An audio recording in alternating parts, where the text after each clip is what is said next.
તો વડાપ્રધાન મોદી સાથેની બેઠકના થોડા કલાકો પહેલા અમેરિકન રાષ્ટ્રપતિ ડોનાલ્ડ ટ્રમ્પે એક નવું ટેરિફ જાહેર કર્યું હતું। તેમણે સ્પષ્ટ શબ્દોમાં કહ્યું કે ભારત સૌથી વધુ ટેરિફ લગાવે છે અને એટલા માટે આંખના બદલે આંખની નીતિ અપનાવવામાં આવશે।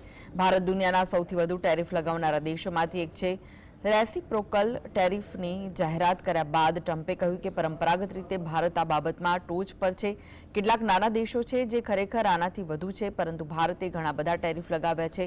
મને યાદ છે કે જ્યારે હાર્લી ડેવિડસન ભારતમાં પોતાની મોટરસાયકલ વેચી નહોતું શકતું કારણ કે ભારતમાં ટેક્સ ખૂબ જ વધારે હતો, ટેરિફ ખૂબ વધારે હતો, પરંતુ મને લાગે છે કે તેણે ટેરિફ ચૂકવવાનું ટાળવા માટે ભારતમાં એક ફેક્ટરી બનાવી છે અને તે જ લોકો અમારી સાથે કરી શકે છે।